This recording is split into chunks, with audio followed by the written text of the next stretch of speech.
জয়মঙ্গলা গড়ে পৌঁছে গেছি, যেখানে দৈত্য রাক্ষসের নিয়ে এক অভূতপূর্ব রহস্যজনক ঘটনা দাঁড়িয়ে আছে এবং তন্ত্র সাধন পীঠের চরম শিখরে পৌঁছে রয়েছে এই মঙ্গল গড়।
এই হচ্ছে জয়মঙ্গলা গড়, যা বেগুসরাই মূল রাস্তা থেকে 21 কিলোমিটার মতো প্রায় ভিতরে।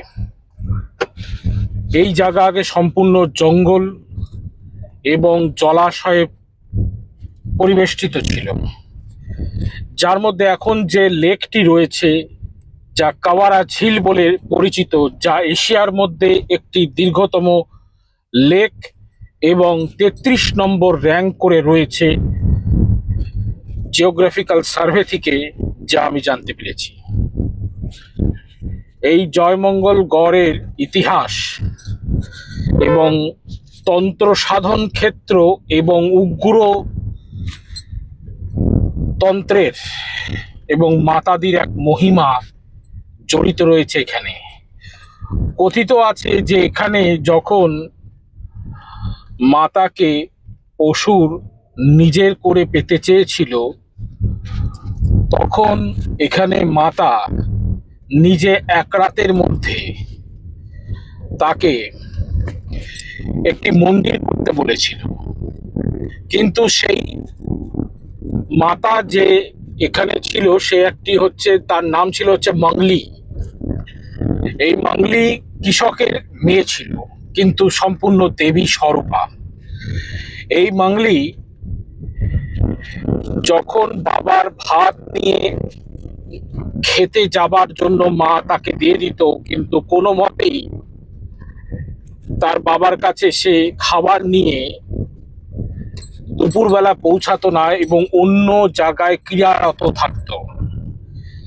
তো একই ঘটনা বারবার হওয়ার জন্য সেই মেয়ে কি করে তার দেখার জন্য তার পিতা তার পিছন নেয়। তখন দেখে বিশাল ভাবে এলোকিসি চুল করে কাগজের নৌকা তৈরি করে তার মধ্যে সে বসে সাপ নিয়ে নৌকার দ্বার বানিয়ে সেই নৌকা দিয়ে ভ্রমণ করছে এই ঝিলের মধ্যে, যেই ঝিলের নাম কাবারা ঝিল, যা দীর্ঘতম এক ঝিল এবং এশিয়ার মধ্যে 33 নম্বর র্যাঙ্ক করে রয়েছে। পরবর্তীতে বহু অসুর এবং দানবের এখানে প্রাদুর্ভাব ছিল। তারা তাকে সেই কন্যাকে বিয়ে করতে চাইলে তখন বলে এক রাতের মধ্যে মন্দির করে দিতে পারলে সে তাকে বিয়ে করবে। কিন্তু ঘটনাক্রমে মাতাদি সেখানে সম্পূর্ণরূপে কোয়েলের রূপ ধারণ করে কোয়েল পাখির ডাক ডেকে সম্পূর্ণরূপে সেই অসুরের সকালবেলা হওয়ার আগেই তার কাজকে সম্পন্ন করার না করতে পারার ঘটনায় আফসোস করতে থাকে। কিন্তু তারপর বলে যে সকাল এখনো দেরি আছে, তুমি কাজ ছাড়লে কেন? এই বলে মা অন্তর্ধান হয়ে যায় এবং মাতাদি সেখানে পাথর রূপে বিরাজ করে। যেই পাথর, যেই মন্দির এখন আমি প্রবেশ করব এবং আপনাদেরকে দেখাবো। পদ্মপুরাণ এবং বিষ্ণু পুরাণে মিথিলার যে স্থান এবং পার্শ্ববর্তীতে এই স্থান, যা জয়মঙ্গলা, তা 51 পীঠের 52 পীঠের মধ্যে একটি অংশ, যেহেতু একটা পীঠ গুপ্ত রাখা রয়েছে। এখন এখানে যে গুপ্ত রহস্য দাঁড়িয়ে আছে, এখানে কথিত আছে মায়ের প্রথমে নিতম্বের অংশ এবং কিছু জায়গায় কথিত আছে মায়ের স্কন্ধের অংশ এইখানে পতিত হয়েছিল। এবং শুধু তাই নয়, অন্ধকাসুর যে অসুর রয়েছে, সেই যে অসুর একজন বিখ্যাত ভাবে শক্তিশালী হয়ে উঠেছিল, সেই অসুরকে মারবার জন্য যেই সাধনা এখানে শিব করেছিল, সেই শিবের সাধনায় মাতাদি এখানে দর্শনও দেয় এবং মাতাদি এখানে আসে এবং সেই মাতাদির হাতেই তুলে দেয় শিব ত্রিশূল, আর সেই ত্রিশূলও বিদ্যমান এখানে। শুধু তাই নয়, কথিত আছে গান্ধীজির লবণ সত্যাগ্রহ আন্দোলনের সময় এখানে সে এসেছিল এবং স্বামী বিবেকানন্দ সম্পূর্ণরূপে এই মন্দিরে পূজা পার্বণ করে গেছে এবং ধ্যান সংযোগ করে গেছে। এটি সম্পূর্ণরূপে কথিত রয়েছে পদ্মপুরাণ, বায়ুপুরাণে এবং দেবী পুরাণে। আমরা এই মায়ের বর্ণনা পেয়ে থাকি। আমরা যে মন্ত্র পড়ে ওং সর্বমঙ্গলে মঙ্গলে শিবে সর্বার্থ সাধকে সাধনে গৌরী নারায়ণ নমস্তুতে, সেই মন্ত্রে এই যে সর্বমঙ্গলা মঙ্গলে কথাটা বলা আছে, সেই মন্ত্রটার মধ্যে যে প্রথম দুটি মন্ত্র, যে ওয়ার্ড সর্বমঙ্গলা, সেই মন্ত্রটি হচ্ছে এই জয় মা মঙ্গলা। এবং আর একটাও ঘটনা এখানে লিপিবদ্ধ রয়েছে, যা হলো জয়মঙ্গল রাজার। যেই জয়মঙ্গল রাজা সম্পূর্ণরূপে এখানে একদিন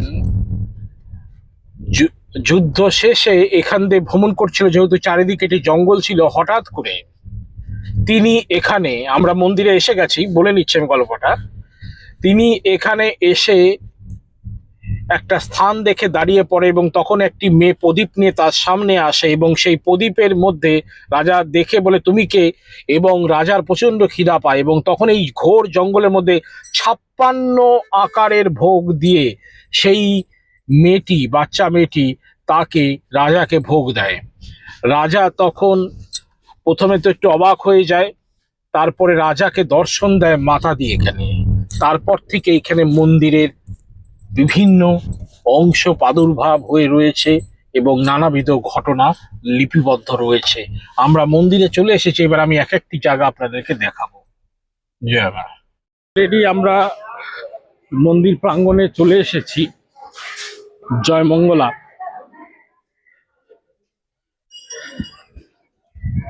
এখন এই মন্দিরের ভিতরে প্রবেশ করব।